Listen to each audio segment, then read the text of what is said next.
Wow, just got the bike back from the dealer. There was a ton of stuff wrong with this thing that I did not expect. One of them just really surprised me. Stick around, we're going to do a final shakedown on this bike before Sturgis, and I think you'll find a couple of these things really interesting.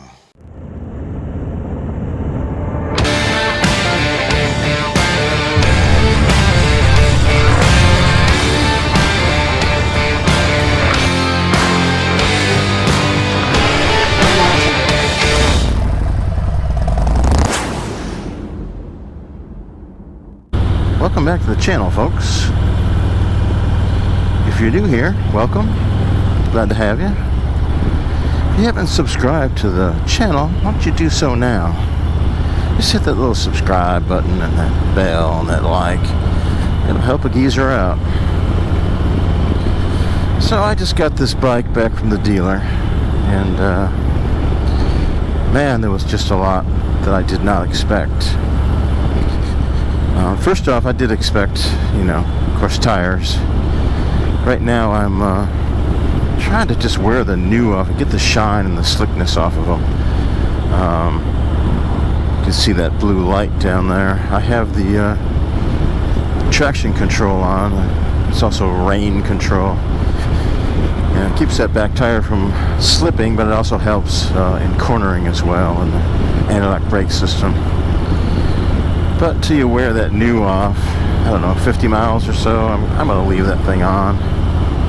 It's just a good thing to do. But I'm a freak about rubber. I want good rubber on this bike. And, going up to Sturgis, you really have to have good rubber.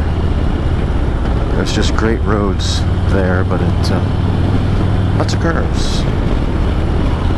I want as much confidence as I can get.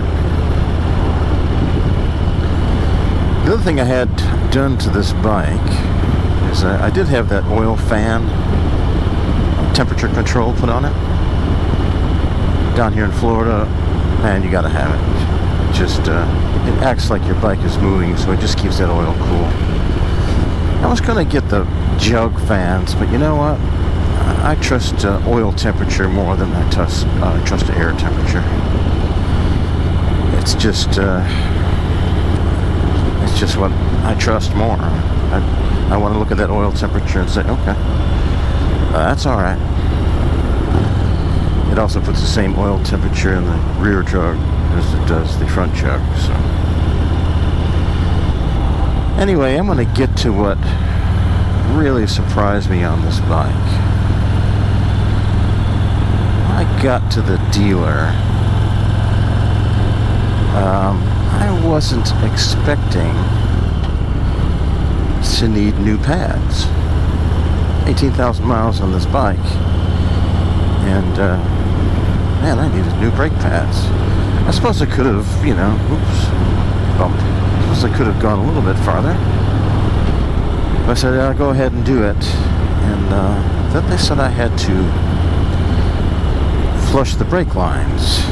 Now, I did this last year. I flushed all the brake lines, and when I talked to the mechanic, he said, yeah, it's Florida. You got heat and you got humidity, and you gotta watch your brake fluid a lot more than any other state.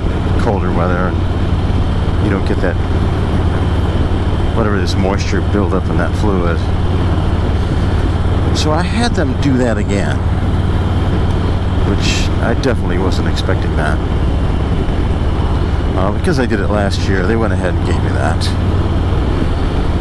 So as I started to drive this bike away, I got on the interstate. I was heading up to about 70 miles an hour, and I was hitting traffic, so I grabbed a fistful of that front brake.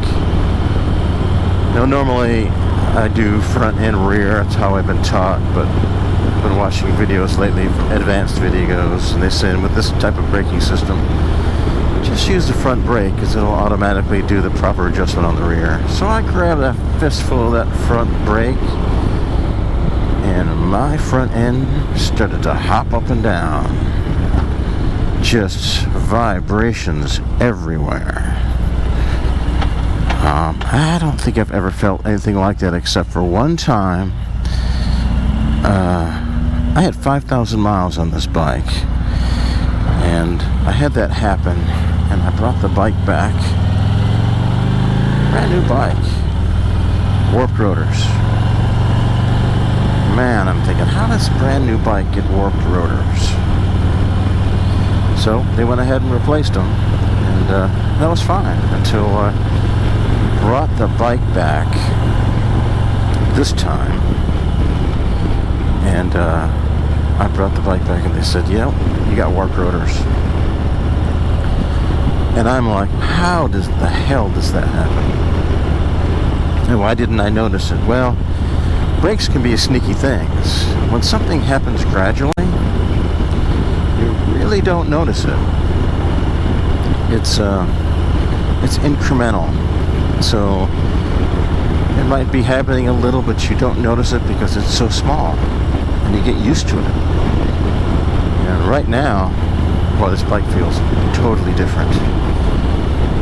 But I apparently was getting used to kind of a tiny, I mean not much, but tiny little bit of throbbing in the front brake. But I've always used that back and that front, so you didn't really notice it that much. So it definitely surprised me.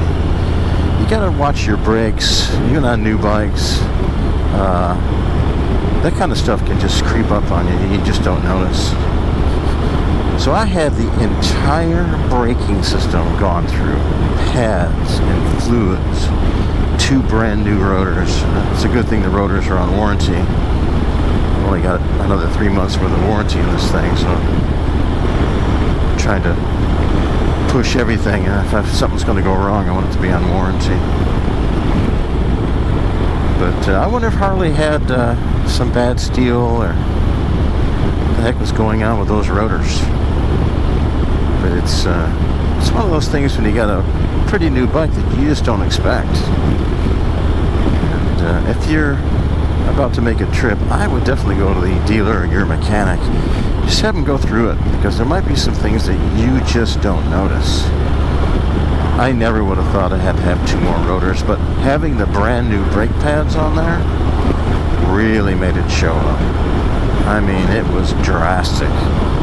So that little bit of throbbing I thought I might have noticed turned into the front end of this bike just jumping up and down at 70 miles an hour. I turned around and brought it back to them. They made good on it. And it is under warranty, so I'm glad I've got a couple months left on it. That was it. I wanted to tell you guys to watch them brakes. It's just something we don't think about because we get used to them. So I'm going to take this bike for a little ride and see if I can't get something else to break on this thing. Get it fixed under warranty. I'll see you next time.